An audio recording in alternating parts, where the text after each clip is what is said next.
later. So how many different species do you have here? We have 4 different species. We have palm trees. We have Anybody have $1? For free? we have citrons. Let me get that document wrong. We have willows. And Do you need more hadassah? We don't have any hadassah here.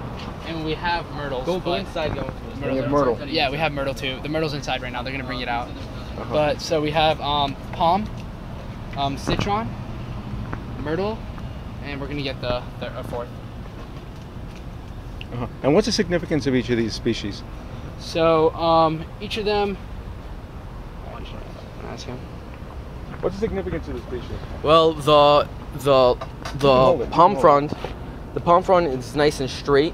It represents the spine, and the spine controls the whole body. Like your whole body is involved in fulfilling God's will. The next one, the citron, it's around the same size as a heart. It represents your heart, your desire to do God's will. This one is the willow. Now, if you look at the willow leaves, it's shaped like a mouth almost. Looks like your lips. Your mouth should only speak things that are good and speak and do kindness and stuff. Okay. And the 4th one that we don't have right now, it's the myrtle.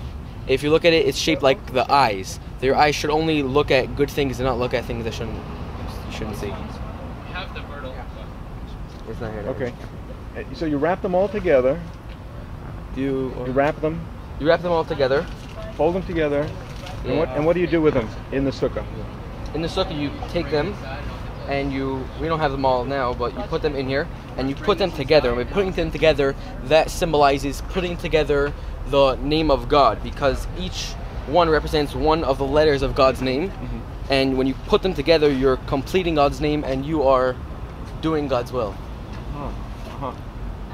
And when do you shake them in the sukkah?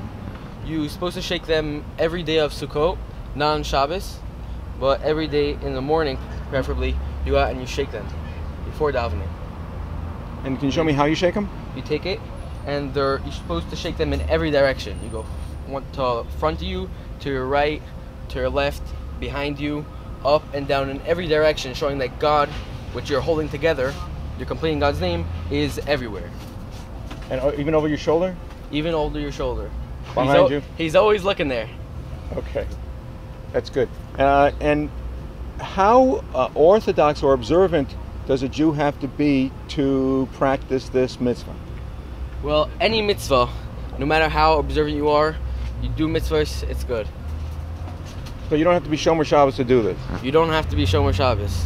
Is it a commandment to a Jew to go into Sukkah to do this? It is a commandment. It says in the Torah you should take these 4 species and take them in during Sukkot. Does this apply even to secular Jews? Even to secular Jews. You know, some people, they're not able to really connect to Judaism. It's sad. And try to work on them. There are people who go around getting people to fulfill this commandment. It's a very beautiful mitzvah. Yeah. Is it a mitzvah you think that brings people closer to God? I think it does, because the whole thing is very physical, and you could see it happening, and people really connect to this. That's good. And what do you do with the, if you can hold up the Esrog, what do you do with the Esrog after the Yom Tov? Well, you could do whatever you want with it. There's not really that kind of stuff, like that much fruit in it, but there is a little. And actually, one of the people who work here, his parents, they figured out how to make Esrog liqueur. Like you can see on this. They call it Sukkah Hill Spirits. It's made by the Wiccans. And you can find it in many stores in LA right now. Coming to Ralph's next month. Yeah. And it's Esrog liqueur. And I haven't tasted it yet, but I hope to. They say it's very good. People make jelly out of it. They make Esrog jelly? Esrog jelly, exactly. And what would you spread that on?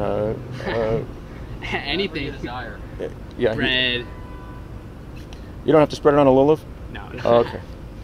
That's good. Anyway, I should call it to you all. That far. Thank you very much, guys. Thank you. Okay, appreciate it.